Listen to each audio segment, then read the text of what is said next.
نحمده ونصلي على رسوله الكريم اما بعد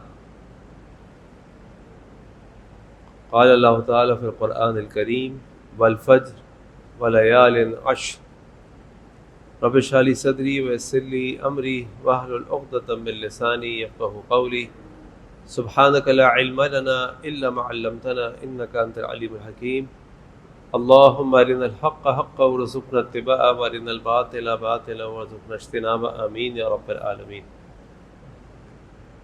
ایک صحیح حدیث میں آتا ہے کہ اللہ کے نبی صلی اللہ علیہ وسلم نے فرمایا خلق اللہ آدم 60 ذراعا، اللہ تعالیٰ نے آدم علیہ السلام کو 60 ہاتھوں جتنا لمبا بنایا، یعنی تقریباً 100 فٹ کے قریب حضرت آدم علیہ السلام کا قد تھا۔ اسی طرح نوح علیہ السلام کے بارے میں معلوم ہے کہ اللہ تعالیٰ نے قرآن میں فرمایا کہ نوح علیہ السلام نے 950 سال تک اپنی قوم کے لوگوں کو دعوت دی۔ اس کا معنی یہ ہوا کہ جب اللہ تعالیٰ نے انسان کو تخلیق کیا تو اس کی عمر بھی لمبی ہوتی تھی اور اس کی جسامت، اس کا قد بھی لمبا ہوتا تھا۔ لیکن ایک اور حدیث کے کچھ الفاظ ایسے ہیں کہ آہستہ آہستہ اس کے بعد دونوں چیزوں میں کمی آتی گئی، اور آج ہم دیکھتے ہیں کہ آج جو انسان ہے ان کی عام طور پہ جو قد ہے وہ 6 فٹ کا قد ایک اچھا قد سمجھا جاتا ہے، اور 60-70 سال کی عمر جو ہے وہ ایک اوسط عمر سمجھی جاتی ہے۔ اس کا معنی یہ ہوا جو پہلے والے لوگ تھے وہ ہم سے جسامت میں بھی، طاقت میں بھی آگے تھے، اور وہ ہم سے عمر میں بھی آگے تھے، تو ان کے پاس نیکی کرنے کے، ثواب کمانے کے موقع زیادہ تھے۔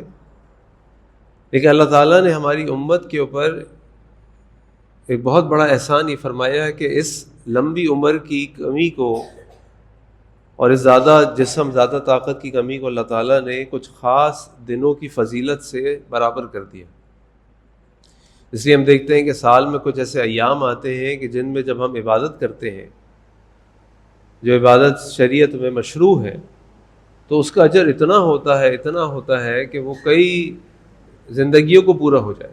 مثال کے طور پہ رمضان کے روزے، ان کا اجر، رمضان کی نیکیوں کا اجر کتنا ہے۔ اسی طرح اللہ تعالیٰ نے ہر رمضان کے مہینے میں ہمیں لیلۃ القدر عطا فرمائی ہے، خیر من 1000 شہر، جو 1000 مہینوں کی عبادت یعنی 83 سال کی عبادت سے بڑھ کر ہے۔ اب اگر کسی شخص کو اللہ تعالیٰ اس کی زندگی میں 30، 40، 50 رمضان بھی دے دے تو آپ سوچئے وہ تو 3000، 4000، 5000 سال کی عمر کا اجر ثواب کما سکتا ہے، تو وہ کمی پوری ہو جاتی ہے۔ اسی طرح اللہ کے نبی صلی اللہ علیہ وسلم نے بتایا کہ جو رمضان کے 30 روزے رکھے، پورے روزے رکھے، پھر شوال کے 6 روزے رکھے، اس کے لیے ایسا ہے جیسے اس نے سارے سال کے روزے رکھ لیے۔ اسی طرح ایام 20 کے 3 روزے جو 13، 14، 15 تاریخ کو ہر مہینے رکھے جاتے ہیں، اس کا اجر پورے مہینے کے روزوں کے برابر ہے۔ اسی طریقے سے عرفہ کے دن کا روزہ جو ذو الحجہ کی 9 تاریخ کو رکھا جاتا ہے، اس کے بارے میں اللہ کے نبی صلی اللہ علیہ وسلم فرمایا یکفر السنہ الماضیہ والباقیہ، اللہ تعالیٰ اسے ایک روزے کے بدلے ایک پچھلے سال کے گناہ، گزرے ہوئے سال کے گناہ اور آنے والے سال کے گناہوں کو معاف کر دیتا، اس کا کفارہ بن جاتا ہے۔ اور اسی طریقے سے اب جو خاص ایام آنے والے ہیں، ذو الحجہ کے ایام، یہ پورے سال کے افضل ترین ایام ہیں، یعنی پورے سال کے افضل ترین دن ہیں۔ راتوں کے اعتبار سے تو رمضان کی راتیں افضل ترین ہیں، لیکن دن کے اعتبار سے یہ جو ذو الحجہ کے 10 دن ہے، جس کے اللہ تعالیٰ نے قرآن کریم میں والفجر ولیال عشر اس کی قسم کھائی ہے، یہ افضل ترین دن ہے۔ اب ان افضل ترین دنوں کو کیسے ہم نے گزارنا ہے؟ یقیناً آپ نے اس پچھلے جمعے میں، پھر اتوار کو بھی آپ کا درس ہوا، شیخ صاحب نے بھی یقیناً نصیحت کی ہوگی، بار بار تاکید آپ کے سامنے کی گئی ہوگی کہ قربانی کی حکمت، اس کی فضیلت، اسی طرح ذو الحجہ کے مہینے، قربانی، ساری چیزیں۔ لیکن اللہ تعالیٰ میں قرآن میں حکم دیتے ہیں فذکر فإن الذکر تنفع المؤمنین، کہ تم نصیحت کرو، بے شک یہ نصیحت مومنین کے لیے فائدہ مند ہوتی ہے۔ کوئی اس دن ہوگا، کوئی اس دن نہیں ہوگا، جو اس دن بھی ہوگا اور آج بھی ہے اس کے لیے اور یاد دہانی۔ تو اللہ سے دعا کرتے ہیں کہ اللہ تعالیٰ جو کچھ ہم سنتے ہیں اللہ تعالیٰ میں اس پر عمل کرنے والا بنا دے، اور پھر اللہ تعالیٰ ہمارے اعمال کو قبول فرما لے۔ تو اس ذوالحجہ کے جو خاص 10 دن ہیں ان کے حوالے سے کچھ اہم باتیں آپ کے سامنے، کہ سب سے پہلی بات تو یہ کہ اتنے خاص دن کیوں ہیں؟ یہ خاص دن کی ایک بہت بڑی وجہ یہ ہے کہ ان 10 دنوں کے اندر اللہ تعالیٰ نے نیکیوں کا اتنا بڑا اجتماع ان 10 دنوں کے اندر ہوتا ہے جو باقی کسی 10 دن میں نہیں ہوتا۔ رمضان میں آپ روزے رکھتے ہیں، قیام اللیل کرتے ہیں، رمضان کی خاص بات ہے، رات میں آپ تہجد پڑھتے ہیں، خاص بات ہے، لیکن ان 10 دنوں کے اندر اتنی فضیلت ہے کہ نمازیں بھی تو ہم نے پڑھنی ہے، پھر روزے ان 9 دنوں کے روزے انتہائی فضیلت والے روزے، کیونکہ یہ دن ہی بڑے افضل ہیں، اور پھر خاص طور پہ عرفہ کے دن کا روزہ، جس دن اللہ تعالیٰ کی جو صفت مغفرت ہے وہ جوش مار رہی ہوتی ہے، اللہ تعالیٰ سب سے زیادہ بڑی تعداد میں اپنے بندوں کو اس دن جہنم سے آزاد کرتے، اللہ تعالیٰ اپنے بندوں پہ جو عرفہ کے دن میدان میں اللہ سے دعائیں کر رہے ہوتے ہیں، اپنے فرشتوں کے سامنے ان پہ فخر کرتے ہیں، اور وہ روزہ ایک پچھلے سال کے گناہ اگلے سال کے گناہوں کا کفارہ بن جاتا ہے۔ پھر ان 10 دنوں کے اندر حج اور عمرہ، یہ خاص عبادات ان کے علاوہ کسی اور دن نہیں ہوتی۔ حج عمرہ تو آپ سال بھر کرتے، لیکن حج انہی 10 دنوں کے اندر ہوتا ہے۔ 9 کو آپ عرفہ کے میدان میں، پھر 10، 11، 12 ایام تشریق، منی، اور پھر رمی، پھر قربانی، یہ سارے اعمال ہم کر رہے ہوتے ہیں۔ اسی طریقے سے انہی 10 دنوں کے اندر جو 10 ذوالحجہ کا دن ہے اور پھر باقی 3 دن ہے، اس میں قربانی جیسی عظیم عبادت جو ان 4 دنوں کے لیے خاص ہے۔ پھر ان 10 دنوں میں 13 دنوں میں تکبیرات، ان کا اہتمام خاص ہے۔ اللہ کے نبی صلی اللہ علیہ وسلم نے فرمایا فاکثروا فیہن تحلیل و تحمید و تکبیر، ان 10 دنوں میں تکبیر کو، تحمید کو، تحلیل کی کثرت کیا کرو۔ تو اتنا بڑا نیکیوں کا اجتماع اور سال میں کسی اور موقع پہ نہیں آتا، تو اللہ تعالیٰ نے ان 10 دنوں کو بہت ہی افضل قرار دیا، جس سے ہمیں فائدہ بھی اٹھانا چاہیے۔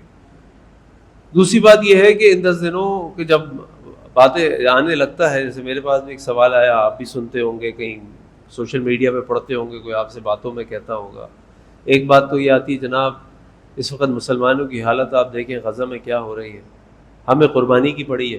ارے بھائی بات کرنی ہے تو غزہ کے بارے میں کرو، ارے بھائی بات کرنی ہے تو ان کے لیے جہاد کے بارے میں کرو، ارے بھائی بات کرنی ہے تو باہر نکلو ان کے لیے، کیا مسجدوں میں بیٹھے تم فضائل بتا رہے ہو؟ تو بات یہ ہے کہ ہر چیز کا اپنا موقع ہوتا ہے۔ اللہ تعالیٰ نے جن دنوں میں جو عبادات رکھی ہیں وہ اپنی جگہ ہیں۔ کیا ہم نماز چھوڑ کے احتجاج کے لیے نکل جائیں؟ نہیں، نماز پڑھیں گے، وہ کام بھی کرنا ہے اور یہ کام بھی کرنا ہے، یعنی ان کے لیے بھی دعائیں کرنی ہے، ان کے لیے بھی کوشش کرنی ہے، ان کے لیے بھی جو شریعت کے دائرے کے اندر رہتے ہوئے آپ کر سکتے ہیں وہ کریں۔ پھر ایک اور بات یہ سوال مجھے آیا کہ جی اس سال اگر ہم قربانی نہ کریں اور سارے پیسے جو قربانی کے اپنے غزہ کے مسلمان بھائیوں کے لیے بھیج دیں جو اس وقت قربانی کے بکرے بنے ہوئے، ان کو جس طرح قربان کیا جا رہا ہے، جسے شہید کیا جا رہا ہے، ایسا تو شاید دنیا میں کبھی نہیں ہوا۔ تو سوال یہ ہے کہ صرف قربانی کے پیسے ہی وہاں بھیجیں؟ تو میں نے ان کو جواب دیا بھائی آپ جو موبائل یوز کرتے ہیں وہ موبائل بھیج دیں، وہ ہلکا سا بٹن والا موبائل لے لیں، وہ پیسے بھی بھیج دیں۔ جو گاڑی آپ چلاتے ہیں وہ گاڑی بیچیں، موٹر سائیکل پہ آ جائیں یا بس میں آ جائیں، کام تو زندگی تو گزر جائے گی نا۔ جو کوٹھی میں آپ رہتے ہیں وہ کوٹھی بیچ کے کسی کچی آبادی کی جھگی میں آ کے رہ لیں، آپ کے بھائی وہاں شہید ہو رہے ہیں، بھوکے ہیں، پیاسے ہیں، یہ کر لیجئے نا۔ صرف قربانی کی عبادت ملی ہے جس کو چھوڑ دیا جائے، باقی زندگی کے ساری نعمتوں کو اور ساری عیاشیوں کو اور سارے کاموں کو جاری رکھا جائے، یہ کہاں کا انصاف؟ بات یہ ہے کہ اللہ رب العزت الحکیم ہے، العلیم ہے، علی کل شیء قدیر ہے، اس کائنات کے اندر ایک پتا بھی اپنی مرضی سے نہیں ہل سکتا۔ اگر وہاں کچھ ہو رہا ہے تو اللہ رب العزت اس کو جانتے ہیں۔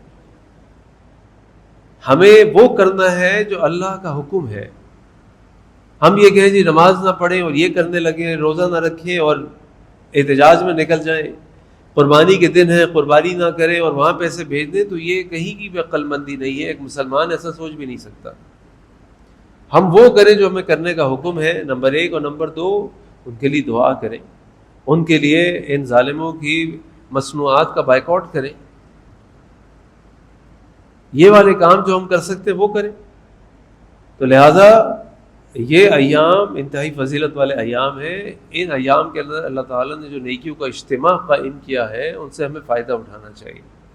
اب ان دنوں میں ہمیں کیا کرنا چاہیے؟ سب سے پہلی بات ہمیں فرائض کی پابندی کرنی چاہیے، جو کہ ہمیں ہر صورت کرنی چاہیے، لیکن بڑے افسوس سے کہنا پڑتا ہے کہ ہم اپنی فرائض کی پابندی بھول جاتے ہیں، اور قربانی جس پہ اختلاف ہے کہ یہ سنت ہے، سنت موقدہ ہے، واجب ہے، اس کے چکر میں ہماری نمازیں نکلنا شروع ہو جاتی ہیں۔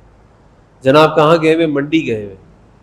کہاں گئے ہوئے؟ جی بکرا لینے گئے ہوئے، گائے لینے گئے ہوئے، جی بڑی مہنگائی ہوئی ہوئی ہے، بڑی مشکل سے مل رہی ہے، مال شارٹ ہے۔ فجر میں کہاں تھے؟ منڈی میں۔ ظہر میں کہاں تھے؟ دیر سے آئے، آنکھ ہی نہیں کھلی۔ قربانی کے چکر میں فرائض جا رہے ہیں، یہ تو ٹھیک نہیں ہے۔ یہ تو پھر ہمیں سوچنا چاہیے کہ یہ واقعی قربانی ہے یا کچھ اور ہے، کیونکہ یاد رکھیں کہ آپ دنیا بھر کے نوافل جمع کر لیں، وہ سارے نوافل مل کر بھی ایک آپ کے فرض کے برابر نہیں ہو سکتے۔ وہ فرائض ہم ادا کریں گے تو اللہ کے ہاں ہماری فرائض کی ادائیگی ہوگی، ورنہ فرائض رہ جائیں گے، اس پہ سوال ہوگا۔ تو لہٰذا جتنے فرائض اللہ نے ہم پر مقرر کیے، نماز ہے اور تمام احکامات ہیں، وہ پورے ہمیں کرنے۔ دوسری چیز، قرآن کی تلاوت کریں زیادہ سے زیادہ۔ رمضان میں تو ایک ہر طرف سے ایک ولولہ ہوتا ہے، ایک شوق ہوتا ہے، ایک ترغیب ہوتی ہے۔ ان دنوں میں بالکل بھی توجہ نہیں ہوتی، یعنی میڈیا بھی ان کی بات نہیں کر رہا ہوتا، ٹی وی میں بھی کوئی ذوالحجہ کی فضائل کے اوپر پروگرامز نہیں ہو رہے ہوتے، اخباروں میں بھی خاص اس پہ نہیں لکھا جا رہا ہوتا۔ یہ دن بڑے اہم ہے، جیسا رمضان کے ایام، رمضان کے مہینے قدر کرتے ہیں، ان دنوں کی بھی قدر کریں۔ قرآن کی تلاوت کو باقاعدہ معمول بنائیں۔ اگر ایک قرآن کم از کم پڑھیں، ان 10 دنوں میں نہیں پڑھ سکتے، روز ایک پارہ پڑھ لیجئے، کوئی ایسی ترتیب بنائیں کہ زیادہ سے زیادہ قرآن کریم پڑھا جائے۔ نمبر 3، تکبیرات کی کثرت کی جائے۔ اللہ کے نبی صلی اللہ علیہ وسلم کے حدیث صاحب نے فرمایا، ما من ایام اعظم عند اللہ ولا احب الیہ العمل فیہن من هذه ایام العشر فاکثروا فیہن من التہلیل والتکبیر والتحمید۔ حضرت ابن عمر، حضرت ابو ہریرہ رضی اللہ عنہما بازاروں میں نکل جاتے تھے اور زور زور سے تکبیرات پڑھتے تاکہ لوگوں کو بھی یاد آ جائے، اور پھر خاص طور پہ یوم عرفہ، 9 ذوالحجہ سے لے کر کی فجر سے لے کر 13 ذوالحجہ کی عصر تک تو باقاعدگی سے بہت ہی تاکید کے ساتھ ہمیں ہر نماز کے بعد ان تکبیر کا اہتمام کرنا چاہیے۔ ویسے تو عمومی طور پہ پہلی ذوالحجہ سے، لیکن وہ جو 4-5 دن ہیں ان میں تو بہت ہی زیادہ یعنی تاکید اور اتفاق ہے تمام مسالک کا کہ اس پہ تو لازماً تکبیر، تحمید، تسبیح بیان کرنی۔ اللہ اکبر، اللہ اکبر، اللہ اکبر کبیرہ والحمد للہ کثیرہ، اللہ اکبر، اللہ اکبر، اللہ اکبر وللہ الحمد، اور کئی الفاظ ہیں تکبیرات کے، لیکن تکبیرات ہماری زبانوں میں ہونی چاہیے، ہماری زبانیں ان تکبیرات سے تر ہونی چاہیے۔ نمبر 4، بال اور ناخن نہ کٹوائے جائیں۔ وہ شخص جس نے قربانی کرنی ہو، جس نے قربانی کے پیسے دینے ہو، جیسے مثال طور پہ میں ہوں، اگر میں نے اپنے گھر والوں کی طرف سے قربانی کرنی ہے، میری بیوی اور بچے تو پیسے نہیں دیتے، میں دیتا ہوں، تو لہٰذا میرے اوپر تو یہ کئی علماء کے نزدیک واجب ہے، یعنی بال اور ناخن اور کوئی بھی غیر ضروری بال کاٹنا حرام ہے، کہیں کے نزدیک یہ مستحب ہے، لیکن اس کی پابندی جتنی آپ کریں اتنا اچھا ہے۔ ہاں، ہمارے جو گھر کے بچے ہیں جو نہ قربانی کرتے ہیں، نہ قربانی کا انتظام ان کے ہاتھ میں ہے، یعنی نظام سے مراد ذمہ داری ان کے ہاتھ میں ہے، نہ مال انہوں نے خرچ کرنا ہے، وہ اس حکم سے باہر ہے۔ لیکن ہم جنہوں نے قربانی کرنی ہے، جنہوں نے قربانی کے پیسے دینے ہیں، جو قربانی کے ذمہ دار ہیں، اپنے گھر والوں کی طرف سے کرتے ہیں، ان کے لیے لازم ہے کہ وہ اپنے باقول اور بال اور ناخن اور اس طرح کے جو دوسرے بال ہیں وہ نہ کٹوائیں۔ لہٰذا کل ہمارے ملک پاکستان میں چاند دیکھا جائے گا، یعنی کل 29ویں ذوالقعدہ ہے، تو اگر مغرب کے بعد چاند نظر آ گیا یا مغرب تک چاند نظر آ گیا تو ذوالحجہ سٹارٹ ہو جائے گی، ذوالحجہ سٹارٹ ہو جائے گی تو پھر بال اور ناخن جو ہے وہ کٹوانے کا حکم ہمارے اوپر آ جائے گا۔ تو لہٰذا آج ہی کوشش کریں، کل دن کے وقت میں کوشش کریں کہ ان تمام چیزوں سے فارغ ہو جائیں۔ اسی طرح ان دنوں میں روزہ رکھا جائے۔ ویسے ہی روزے کا جو اجر ہے، وہ بتا سکتے ہیں روزے کا کیا اجر ہے؟ پھر مجھے چچا عبدالرشید کو آواز دینی پڑے گی۔ جی جناب، ماشاء اللہ، الصوم لی وانا اجزی بہ، قال اللہ تعالی، اللہ نے فرمایا کہ روزہ میرے لیے، میں اس کا اجر دوں گا۔ اس روزے میں جتنا اخلاص ہوگا، جتنی اللہ تعالیٰ کا تقوی ہوگا، جتنا اللہ تعالیٰ کے احکامات کی پابندی ہوگی، اللہ اس کے بقدر ہمیں اجر دیں گے انشاءاللہ۔ اور ایک نفلی روزہ، فرض روزے کی تو کیا بات ہے، ایک نفلی روزہ ہی انسان کو، ایک روایت میں آتا ہے کہ 70,000 سال یا 70 سال جہنم سے دور کر دیتا ہے۔ اور پھر یہ افضل ترین دنوں کے روزے، اللہ اکبر، افضل ترین دنوں کے روزے، اور پھر گرمیوں کے روزے اور اجر بڑھ جاتا ہے، جس روزے مشقت بڑھ جائے اور پھر افضل ترین روزے ہوں تو اس کی کیا بات ہے۔ اور پھر یوم عرفہ کا روزہ، 9 ذو الحجہ کا روزہ۔ اب اس میں ہماری بحث ہو رہی ہوتی ہے جی عرفہ سعودی کے حساب سے، عرفہ پاکستان کے حساب سے، تو پاکستان میں عرفہ نہیں ہوتا، پاکستان میں 9 ذی الحجہ ہوتی، اور ایک روایت میں 9 ذی الحجہ کے بھی الفاظ ہیں، تو لہٰذا آپ کے ملک میں جب 9 ذی الحجہ ہوگی، وہ آپ کے لیے وہ دن ہے جس میں اللہ کے نبی صلی اللہ علیہ وسلم نے فرمایا 1 سال پہلے کے اور 1 سال بعد کے گناہ معاف ہو جاتے ہیں۔ اب اگر آپ نے شک سے نکلنا ہے تو آپ ان کے حساب سے بھی رکھ لیں۔ میں تو آپ سے کہہ رہا ہوں کہ میرے لیے بھی دعا کریں اور اپنے لیے بھی دعا کریں، اور اللہ سے توفیق مانگیں کہ اللہ ہمیں سارے 9 دنوں کے روزے رکھنے کی توفیق عطا فرمائے۔ لیکن اگر شک سے نکلنا ہے کسی بھی طور پہ تو 8 اور 9 کا رکھ لیجیے، اگر باقی آپ نے نہیں رکھے۔ لیکن اگر آپ پیر کا رکھ لیں اور ذو الحجہ کا بھی رکھ لیں تو دوہرا اجر ہے، پیر کا بھی اجر ہے، ذو الحجہ کا بھی اجر ہے۔ اسی طرح جمعرات کا رکھ لیں، ذو الحجہ کا بھی رکھ لیں تو جمعرات کا بھی اجر ہے، ذو الحجہ کا بھی اجر ہے۔ اور پھر یوم یعنی 8 اور 9 کا رکھ لیں تو بھی انشاءاللہ اجر ہے۔ تو ان روزوں کی قدر کریں، ان روزوں کو ہاتھ سے نہ جانے دیں، خاص طور پہ 9 ذی الحجہ کا روزہ۔ اور اس کے بعد جو اس مہینے کی خاص عبادت ہے، اور وہ ہے جو غیر حاجی ہے اس کے لیے اضحیہ، قربانی۔ اللہ تعالیٰ کو جو سال کا عظیم ترین دن ہے یوم النحر 10 ذو الحجہ، اس دن اللہ تعالیٰ کو جو سب سے زیادہ عبادت پسند ہے وہ قربانی کی عبادت۔ لیکن یاد رکھیں یہ قربانی کی عبادت اخلاص کے ساتھ ہونی چاہیے،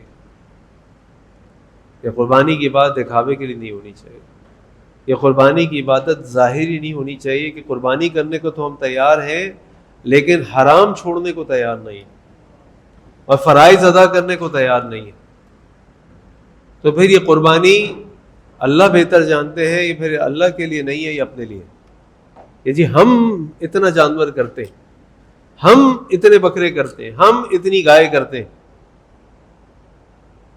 کیونکہ قربانی اللہ کے لیے ہے تو اللہ کے بتائے ہوئے طریقے سے ہونی چاہیے۔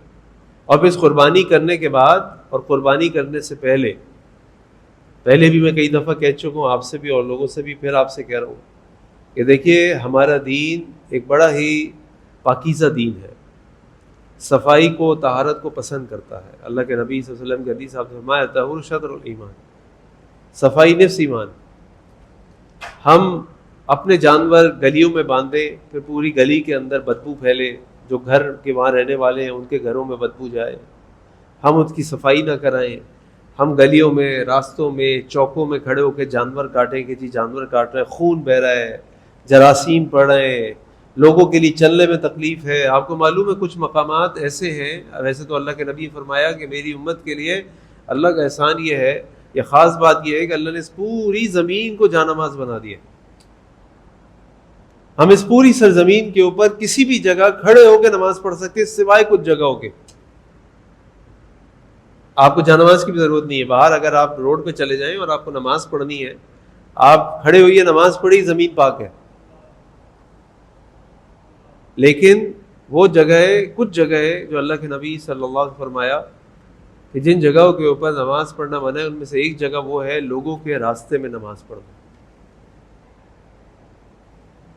لوگوں کے راستے میں نماز پڑھنا منع ہے کہ راستہ بند ہو جائے گا، چلنے والے کو تکلیف ہوگی، گزرنے والے کو پریشانی ہوگی۔ تو سوچیے اگر ہمارے قربانی کے جانور، ان کی آلائشیں، ان کا بول و براز اس راستے میں پڑا اور چلنے والے کو تکلیف ہو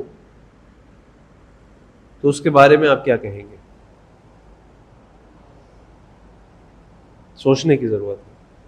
ضروری نہیں ہے کہ، میں بہت معذرت کے ساتھ کہہ رہا ہوں، ضروری نہیں ہے کہ اپنے گھر کے باہری جانور کاٹا جائے، ضروری نہیں ہے کہ اپنے گھر میں بھی کاٹا جائے۔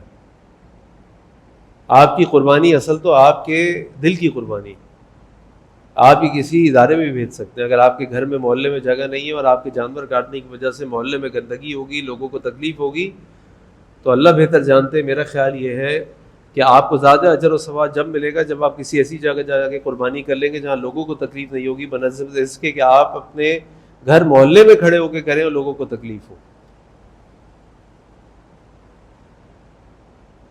اس کا بہت خیال رکھیں. ہم 20,000 40,000 50,000 لاکھ روپے کا جانور لانے کو تیار ہیں, لیکن محلے والے 1,000 روپے جمع کر کے ہر گھر سے محلے کو صاف کرانے کو تیار نہیں ہیں. اور یہ بڑے ہی افسوس و شرم کی بات ہے. جب راستے میں نماز پڑھنا منع ہے تو آپ سوچیے کہ راستے میں قربانی کرنا اور لوگوں کو تکلیف دینا کتنا منع ہوگا. آپ یقین کریں کہ میری تو ایک بھتیجی آئی باہر سے عید گزارنے کے لیے, اور اس نے جب ہمارے علاقوں کا عید کے دنوں میں ادھر سے ادھر جا رہی تھی, دھوراجی سے گزر رہی تھی, ادھر سے گزر رہی تھی, ادھر سے گزر رہی تھی, اس نے اپنے ماں باپ سے کہا کہ میں آئندہ عید الاضحیٰ پہ پاکستان نہیں آؤں گی. اتنی گندگی, اتنی بدبو, میں نہیں آؤں گی. تو لہٰذا اس کا خیال رکھیں. یہ بڑی اہم عبادت ہے, اس اہم عبادت کو ضائع نہ ہونے دیں, اور اس اہم عبادت کو لوگوں کے لیے تکلیف اور زحمت نہ بننے دیں. اللہ تعالیٰ سے دعا ہے کہ اللہ تعالیٰ ہمارے ان دنوں کا ہمیں بھرپور فائدہ اٹھانے کی توفیق عطا فرمائے. اور آخر میں اللہ کے نبی صلی اللہ علیہ وسلم کی حدیث آپ نے فرمایا, ما من ایام العمل الصالح فیہن احب الی اللہ من ہذہ الایام العشر. کوئی بھی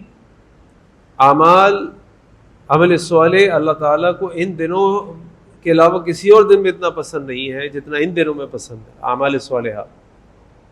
صحابی نے پوچھا اللہ کے نبی صلی اللہ علیہ وسلم ولا الجہاد فی سبیل اللہ, کہ اللہ کے نبی کیا جہاد بھی نہیں؟ اور آپ نے فرمایا لا, جہاد بھی نہیں مگر وہ اس شخص کا عمل جو جہاد کے لیے اللہ کے راستے میں نکلا اور اپنا مال بھی دے آیا اور اپنی جان بھی دے آیا. تو آج نہ ہمارے سامنے کوئی جہاد کا میدان کھولا ہے اور نہ سچی باتیں ہم جہاد کے لیے تیار ہیں. ہماری تو شوگر, بی پی اور ڈائبٹیز کی پرابلم ہی ختم نہیں ہوتی, ہم کہاں سے جہاد کریں گے؟ تو ہمارے لیے یہ 10 دن بڑے اہم ہیں.